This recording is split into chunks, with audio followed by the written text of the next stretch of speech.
बच्चों, स्वागत है आपका हमारे YouTube चैनल पे। मैं हूँ गायत्री और आज जो टॉपिक हम कवर करने वाले हैं वो है की provisions of consumer protection act 1986। हमने देखा था कंज्यूमर प्रोटेक्शन एक्ट क्या है और यहाँ पे अब हम इसके की प्रोविजन देखेंगे।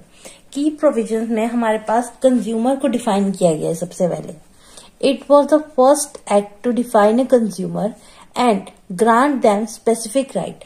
इस एक्ट के अंदर हमारे जो कंज्यूमर हैं उनको स्पेसिफिक राइट्स मिले। ठीक है, अब ये राइट्स कौन से हैं? कंज्यूमर राइट्स, जिसमें कि सबसे पहला राइट है राइट टू सेफ्टी, यानी कि हमारा जो कंज्यूमर है उसको कोई भी ऐसा प्रोडक्ट ना बेचा जाए जो कि उसके लिए लाइफ के या फिर उसकी प्रॉपर्टी के लिए हार्मफुल हो। ठीक, अगर ऐसा हो जाता है तो उसको सुना जाएगा, राइट टू बी हर्ड, उसकी कंप्लेंट को सुना जाएगा और उसको क्या किया जाएगा, उस चीज के लिए भरपाई की जाएगी। राइट टू सीक रिड्रेसल, यानी वो उसका भुगतान मांग सकता है कि मेरे साथ अगर धोखाधड़ी हुई है तो मुझे इस चीज का भुगतान चाहिए। देन है हमारे पास राइट टू चूज। अगर हमारे पास 10 ब्रांड है तो हमारे पास चॉइस रहती है कि हम कौन सा ब्रांड अपनी मर्जी से खरीदना चाहते हैं। किसी को कुछ सूट करता है, किसी को कुछ सूट करता है, तो वो अपनी मर्जी से अपनी क्या कर सकते हैं, इच्छा से प्रोडक्ट चूज कर सकते हैं। देन है राइट टू इंफॉर्मेशन। जो भी प्रोडक्ट आप खरीदना चाहते हैं उसकी इंफॉर्मेशन आप पहले ही गैदर कर सकते हैं। ठीक है, किसी भी तरीके से। देन है हमारे पास राइट टू कंज्यूमर एजुकेशन। यहाँ पे कंज्यूमर को क्या किया जाता है, एजुकेट किया जाता है। किसके थ्रू? कैंपेन के थ्रू और छोटी छोटी एक्टिविटीज करवा के, जो कि पब्लिक एक्टिविटीज होती है। ठीक है, नेक्स्ट है हमारे पास dispute resolution. It established a system of consumer forum for the speedy settlement of dispute. मान लीजिए कोई भी डिस्प्यूट हो गया जिसमें कंज्यूमर इन्वॉल्व है, ठीक, और प्रोडक्ट के लिए उसने कंप्लेंट की है, तो ऐसे में उसको स्पीडी सेटलमेंट करवाने के लिए फॉरम्स बनाए गए हैं।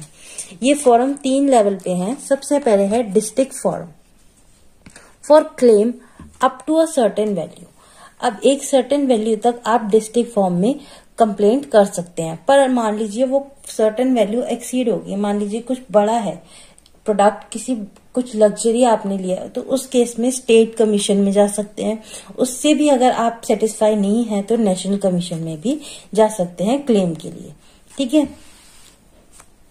Complaint process. अगर हम कंप्लेंट प्रोसेस की बात करें, consumer could file complaint without needing a lawyer. यहाँ पे कंज्यूमर सिंपली अपनी कंप्लेंट फाइल कर सकता है बिना लॉयर के। The complaint could be in any Indian language, किसी भी हिंदी भाषा में भी हो सकती है, इंग्लिश में भी हो सकती है, तमिल में भी हो सकती है, तो इंडियन लैंग्वेज होनी चाहिए। Through English was recommended for clarity. English recommend की थी क्लैरिटी के लिए, बट आप किसी भी भाषा में जो कि इंडियन लैंग्वेज है उसमें आप कंप्लेंट फाइल कर सकते हैं। A nominal fee was required for filing the complaint. एक नॉमिनल फी जो है वो लगती है। हालांकि कुछ केसेस में जो सिंपली आप अगर छोटे मोटे प्रोडक्ट के लिए कंप्लेंट करना चाहते हैं तो उसमें फीस भी नहीं लगती है। The process was design to simpler and quicker than traditional court litigation. यहाँ पे जो कोर्ट का प्रोसीजर रहता है उससे सिंपल करके, उससे ज्यादा सिंपल फॉर्म में हम अगर अपनी कंप्लेंट फाइल कर सके एज अ कंज्यूमर, इसलिए ये एक्ट लाया गया। ठीक है, नेक्स्ट है हमारे पास unfair trade practices. The Act provide a definition and protection against unfair trade practices. इस एक्ट में अनफेयर ट्रेड प्रैक्टिसेस को क्या किया गया है, मेंशन किया गया है कि कौन कौन सी अनफेयर ट्रेड प्रैक्टिसेस होती हैं। जैसे अल्टरेशन की अगर हम बात करें, जो मिलावट की जाती है, वो भी क्या है, एक तरीके से अनफेयर ट्रेड प्रैक्टिस है। ठीक है, आपको कुछ एडवर्टाइजमेंट ऐसी दिखाई जाती है कि यहाँ पे आपको बहुत ज्यादा हाई इन प्रोटीन है, आपको इम्यूनिटी बढ़ाएंगी, पर वो आपकी हेल्थ के लिए खराब होती हैं।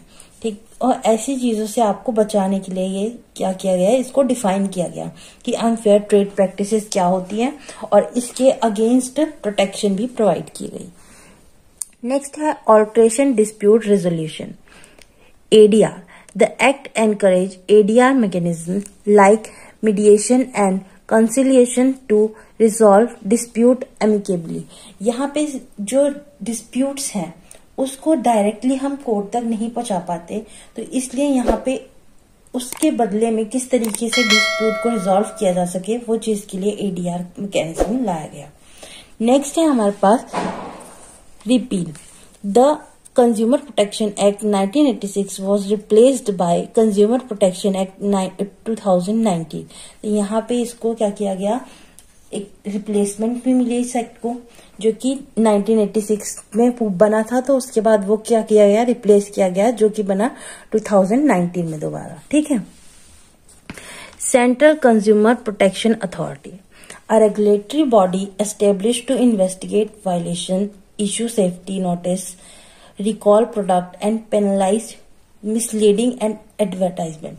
तो यहाँ पे ये रेगुलेटरी बॉडी बनाई गई जो कि है सेंट्रल कंज्यूमर प्रोटेक्शन अथॉरिटी। इसका काम क्या था, ये यहाँ पे इन्वेस्टिगेट करेगी क्या चीजें तोड़ी जा रही हैं बिजनेसेस के थ्रू, जो हमारे बिजनेसमैन हैं वो क्या चीजें वॉयलेट कर रहे हैं, और सेफ्टी इशू को नोटिस करा, प्रोडक्ट को रिकॉल करा, यानी कि इनमें क्या क्या चीजें चेंज कर सकते हैं, और पेनल्टी भी अप्लाई करी किसके ऊपर, जो मिसलीडिंग एडवर्टाइजमेंट है उनके ऊपर। नेक्स्ट है हमारे पास e commerce regulation, mandate e commerce platform to provide essential information, have a grievances officer and adhere to specific rules regarding return, refund and product liability. तो यहाँ पे आपने देखा होगा, जो आप ऑनलाइन सामान मंगाते होंगे, कभी अगर आपने मंगाया होगा तो कई बार क्या होता है, रिप्लेसमेंट की पॉलिसी होती है वहां पे। तो रिप्लेसमेंट की पॉलिसी होती है तो वहां पे हमें पता ही नहीं किस तरीके से, अगर हमारी पॉलिसी रिप्लेसमेंट की है तो उसमें रिटर्न भी हो सकता है। तो ये सारी चीजें हम किससे पूछे, तो यहाँ पे इन कंपनीज को, ई कॉमर्स कंपनी को एक स्पेसिफिक क्या किया जाता है, ऑफिशियल बिठाए जाते हैं, ऑफिसर होते हैं इनके, जो ये चीजें अपनी हमारी को इंफॉर्मेशन पहुंचाते हैं कि कैसे आप इस पॉलिसी के अंदर भी रिटर्न कर सकते हैं, आपको कैसे रिफंड मिल सकता है। नेक्स्ट है हमारे पास penalties, impose strict penalties including fine and imprisonment for businesses that violate the act. जो भी इस एक्ट को तोड़ेगा या किसी तरीके से वायलेट करेगा उसके ऊपर पेनल्टी चार्ज की जाएगी। ठीक है। नेक्स्ट है हमारे पास criticism of consumer protection act 1986। सबसे पहले है implementation and delay. The three-tier quasi-judiciary body are often criticized for being slow, leading to long delay in the resolution of case despite the act's goal of being speedy। यहाँ पे act का जो M था वो क्या था कि consumer को स्पीडी ग्रीवेंसेस मिल जाए, रिड्रेसल मिल जाए, पर यहाँ पे 3 जो क्वासी जुडिशरी हैं उसकी वजह से डिलेज हो जाते हैं, जो फैसले आने होते हैं उसमें क्या हो जाता है, डिले हो जाता है। नेक्स्ट है हमारे पास lack of awareness, many consumer are still unaware of their right under the act and the remedy available to them. जो भी उनके पास ऑप्शंस हैं रिड्रेसल के, उनको उनके बारे में पता ही नहीं है। तो कहीं ना कहीं यहाँ पे अवेयरनेस की अभी भी कमी है, जो कंज्यूमर को अपने राइट्स ही नहीं पता। ठीक है। Enforcement challenge, the effectiveness of the act depend heavily on the diligence of the enforcing authority and there are often challenges। यहाँ पे बहुत सारी चीजें डिपेंड होती हैं किसके ऊपर, जो अथॉरिटीज हैं उनके ऊपर, पर वो क्या करते हैं, इन चीजों को लाइटली ले लेते हैं। In ensuring full and consistent enforcement across the country, और पूरी तरीके से पूरी कंट्री में नहीं चला पाते, जिसकी वजह से क्या आते हैं, चैलेंजेस अराइज हो जाते हैं। किसके लिए, इस एक्ट को एनफोर्स करने के लिए, यानी इस एक्ट को अप्लाई करने के लिए, क्योंकि अथॉरिटीज ढीली पड़ जाती है कहीं ना कहीं। देन है complexity, the legal procedure can still be complex for the average consumer to navigate, specially for those in rural area. जो लोग रूरल एरिया में रह रहे हैं उनके लिए कहीं ना कहीं ये प्रोसीजर भी अभी भी कॉम्प्लिकेटेड है और वो इजीली अपनी कंप्लेंट नहीं फाइल कर पाते। ठीक है। स्पेशली यहाँ पे रूरल एरिया को मेंशन किया गया है क्योंकि वही क्या है, कंज्यूमर मेन है जो एक्सप्लॉइट होते हैं कहीं ना कहीं, क्योंकि एजुकेटेड नहीं है, फैसिलिटीज नहीं है, उतनी इनकम नहीं है कि वो कोर्ट कचहरी कर सके। ठीक है। तो यहाँ पे ये एक्ट कहीं ना कहीं कॉम्प्लेक्सिटी भी क्रिएट करता है। तो ये था हमारा टॉपिक कंज्यूमर प्रोटेक्शन एक्ट 1986 का पूरा। आई होप आपको समझ आया होगा। Thank you.